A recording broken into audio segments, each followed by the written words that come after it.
Melisandre is one of the most mysterious characters in A Song of Ice and Fire. At first glance, she seems like a powerful priestess who blindly follows prophecy. But the deeper you dive into her story, the more complicated she becomes. She isn't simply a villain or a hero, she's someone who truly believes she's saving the world, even if it means making horrifying sacrifices along the way. Long before anyone knew her as the Red Woman, Melisandre was a slave girl named Melanie, sold from Lot 7 to a Red Temple as a child. There, she devoted herself to Rhaella, learning the common tongue, High Valyrian, and the language of Asshai. She later claims to have practiced her arts for years beyond count, one of several hints that she may be far older than she appears. Believing the legendary Azor Ahai would be reborn at Dragonstone, Melisandre travels there on her own and becomes convinced that Stannis Baratheon is the prince promised. She quickly earns the trust of Selyse Florent, converting her to the faith of Rhaella, while most of Dragonstone's servants grow terrified of the mysterious priestess they simply call the Red Woman. Even in King's Landing, rumors spread after Varys reports that Stannis has brought a Shadowbinder from Asshai to Dragonstone. Her reputation only grows after her encounter with Maester Cressen. Hoping to stop what he sees as her dangerous influence over Stannis, Cressen poisons a cup of wine that both of them drink from. Melisandre calmly finishes most of it without suffering any effects, while Cressen dies moments later. George R.R. Martin never explains exactly how she survives, leaving readers to wonder whether it was true magic or something else entirely. Although Stannis never embraces Rhaella as passionately as Selyse, Melisandre steadily pulls him toward her faith. She convinces him to burn the statues of the Seven at Dragonstone, publicly declares him to be Azor Ahai reborn, and has him draw a burning sword she claims is the legendary Lightbringer. Stannis even replaces the crowned stag with the fiery heart of the Lord of Light as his new sigil. When Stannis marches against his younger brother, Renly Baratheon, Melisandre accompanies him and encourages one final meeting between the brothers before battle. She has already seen Renly's death in her flames, and during the night outside Storm's End, she gives birth to a shadow assassin bearing Stannis' features. By morning, Renly is dead, leaving even Catelyn Stark convinced that Stannis somehow murdered his own brother. Afterward, Stannis is haunted by terrible nightmares, and Melisandre becomes the only person able to calm him. When Sir Courtenay Penrose refuses to surrender Storm's End and hand over Edric's Storm, Melisandre once again turns to shadow magic.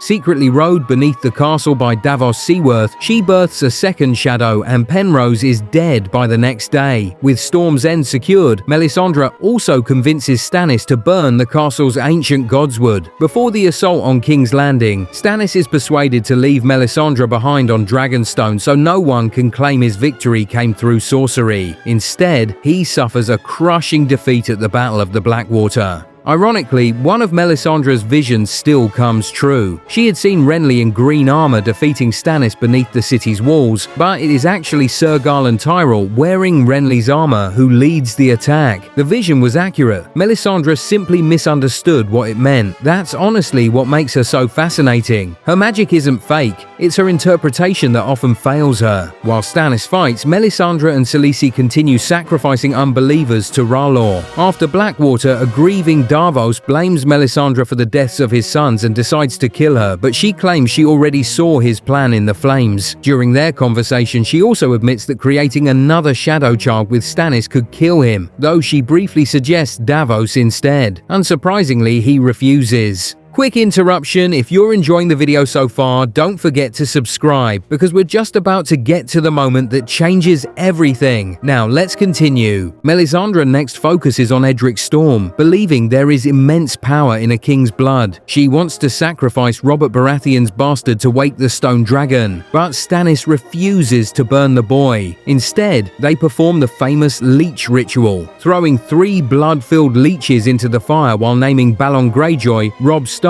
and Joffrey Baratheon. In time, all 3 kings die, leaving readers to wonder whether the ritual truly worked or whether Melisandre simply claimed credit for events that were already destined to happen. When Davos secretly helps Edric escape Dragonstone, everything changes after a letter arrives from Maester Aemon at Castle Black, warning about the growing threat beyond the wall. Realizing that the war for the Dawn matters more than the Iron Throne, Stannis sails north with Melisandre. During the journey, she sacrifices sacrifices Alistair Florent to Rhaelor for favorable winds and later kills Orell's eagle with fire during the battle beneath the wall. At Castle Black, Melisandre immediately becomes one of Stannis' closest advisors. She encourages Jon Snow to accept Winterfell and burn its weirwoods, insists that Stannis is still the prince that was promised, and tells the Night's Watch to light great fires against the darkness. She also plans to sacrifice Mance Rayder, believing his royal blood can wake a dragon, causing Jon to secretly send Maester Aemon away before he might suffer the same fate because of his Targaryen blood. When Stannis refuses to spare Mance, Melisandre reveals one of her most impressive magical abilities. Using a glamour, she disguises Mance as Rattleshirt, while Rattleshirt dies in Mance's place. She also destroys the supposed Horn of Joramun, keeps Mance hidden at Castle Black, and eventually convinces Jon to send him south in disguise as the bard Abel to rescue Arya Stark from Winterfell. As Stannis marches into the north, Melisandre remains at Castle Black, where her powers seem even stronger. Looking into her fires, she repeatedly asks to see Azor Ahai, expecting Stannis, but instead she sees only Jon Snow, surrounded by skulls, his face shifting between a man and a wolf. She also sees a wooden face with 1,000 red eyes and a boy with a wolf's face, mistakenly believing they're servants of the Great Other. Once again, the visions themselves appear real, but her understanding of them is flawed. She later tells Jon that she has seen Arya Stark fleeing Winterfell on a dying horse. In reality, the vision points to Alice Karstark, not Arya. Another example of Melisandre reaching the wrong conclusion from a genuine prophecy. She also predicts that 3 of Jon's rangers will die, a warning that soon proves true when the Weeper displays their severed heads beyond the wall. Knowing Jon wants to save his sister, Melisandre finally reveals that Rattleshirt is actually Mance Rayder and helps send him toward Winterfell with 6 spearwives. Later, she warns Jon against sending a rescue mission to Hardhome, believing it to be a lost cause after seeing disaster in her flames. Despite all her warnings, however, she cannot prevent the tragedy unfolding much closer to home. She sees Jon surrounded by enemies and daggers in the dark. But even though she recognizes the danger, she fails to stop the mutiny at Castle Black. That, in many ways, is Melisandre's greatest tragedy. She possesses extraordinary power and sees glimpses of the future that almost no one else can. Yet, time and time again, the visions are only part of the truth. She is rarely lying and she is rarely completely wrong. Instead, she's trapped trying to solve a puzzle where every piece is real, but never quite fits together the way she expects. Thanks so much for watching. If you enjoyed the video, subscribing is one of the best ways to support me and help me make more A Song of Ice and Fire videos. Don't forget to let me know in the comments which character you want me to cover next. See you in the next one.